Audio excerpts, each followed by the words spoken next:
महाविकास आघाडीच्या वतीने आज आमदार निलेश लंके यांनी प्रचाराचा नारळ आज फोडलेला आहे। जयंत पाटील उपस्थित होते। आजपासून खऱ्या अर्थाने सुरुवात झालेली आहे लोकसभेच्या प्रचाराला। काय सांगताल, कशी रणनीती असेल?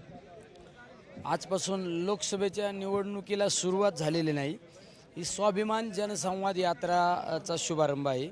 ही यात्रा काढण्यामागे हेतू आहे, आपण निवडणुकीला सामोरं जाण्याच्या आधी त्या मतदारसंघातल्या अडचणी, त्या मतदारसंघातले प्रश्न जाणून घेण्यासाठी ही यात्रेचा शुभारंभ केलेला आहे। त्या ठिकाणच्या लोकांची चर्चा केल्यानंतर शेतकऱ्याचे काय प्रश्न आहे, त्या गावातल्या रस्त्यांचे काय प्रश्न आहे, पिण्याच्या पाण्याच्या काय समस्या आहे, बेरोजगारीचे काय प्रश्न आहे, हे सगळं जाणून घेऊनच आपण नंतर निवडणुकीला सामोरं जाणार आहे।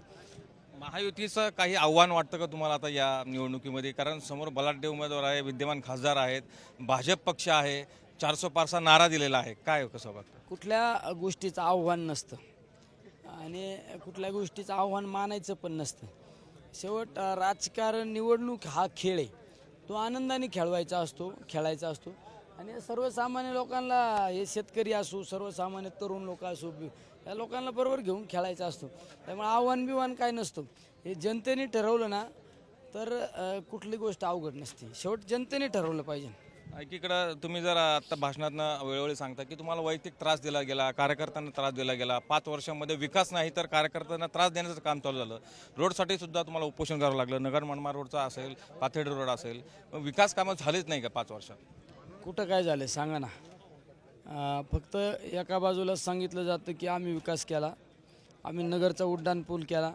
अहो, ते उड्डाणपुलाच्या स्वर्गीय दिलीप गांधी साहेब, स्वर्गीय अनिल भैया राठोड यांनी प्रयत्नातून तो उड्डाणपूल झालेला आहे। त्या बाबतीत मी नाही सांगत। आदरणीय मंत्री महोदय गडकरी साहेबांनीच सांगितलं ना। असं काय नगर पाथर्डी रस्ता तर मला उपोषण करावं लागलं, 450 लोकांचा बळी गेला आहे रस्त्यावर, तेवढंच मला उपोषण केल्यानंतर झाला।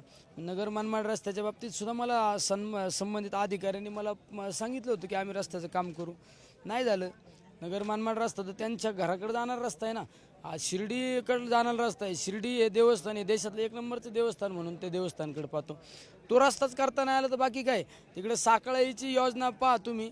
साखळाईच्या बाबतीत जाहीर सांगितलं होतं की आम्ही साखळीला पाणी आणल्याशिवाय मत मागायला येणार नाही। काय झालं परिस्थिती? काहीच नाही, साखळाईचं नाही झालं। इकडं आमचं शेवगावचं ताजनापूरचं नाही झालं, खरवंडीला पाणी आणून सांगितलं। असे वेगवेगळ्या भागातले प्रश्न आहे। शेतकऱ्यांच्या बाबतीत का आज तुम्ही शेतकऱ्यांची एवढी अवहेलना करता? शेतकऱ्यांच्या बाबतीत तुम्ही दिल्लीत एक प्रश्न विचारला नाही ना। आज तुम्ही आज आमच्याकडं दुग्ध विकास मंत्री महोदय आपल्या जिल्ह्यातले आहेत। तुम्ही शेतकऱ्याचे पुत्र आहेत ना, तुम्ही शेतकऱ्याचे जर शेतकऱ्यांचे नेते मानता ना, तर दूध दरवाढीच्या बाबत तुम्ही निर्णय घेऊ शकत होते ना, का नाही केला? शेतकऱ्यांना, शेतीला एकच जोडधंदा म्हणून त्या धंद्याकडे पाहतो, तो म्हणजे आमचा दूधधंदा। दूधधंद्याची काय परिस्थिती, 10 वर्षात दुधाची रेट पहा, आजची परिस्थिती पहा, एकदम भयानक परिस्थिती।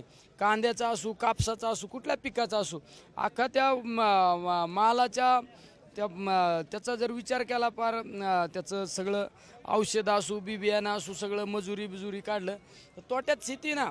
एका बाजूला म्हणायचं की शेतकरी संपन्न झाला पाहिजे, भारत कृषीप्रधान देश आहे, आणि नुसतं म्हणण्यात काय अर्थ आहे? शेतकऱ्यांना तुम्ही आनंदी करा ना, शेतकऱ्यांसाठी काहीतरी केलं पाहिजे, पण काहीच नाही ना। मग यावर्षी दिल्ली पार होणार?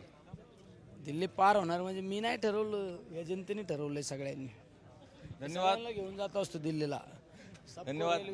हे होते आमदार निलेश लंके, लोकसभेचे महाविकास आघाडीचे उमेदवार आहेत, आणि यावेळेस जनतेच्या जोरावर मी दिल्लीला जाणार असा विश्वास त्यांनी व्यक्त केला आहे। साम सिटीसाठी सुशील थोरात, मोहटा देवी, अहमदनगर।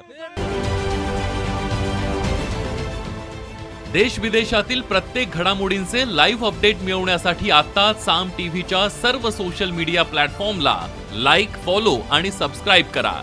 तसंच सर्व नोटिफिकेशनसाठी बेल आयकॉन प्रेस करायला विसरू नका।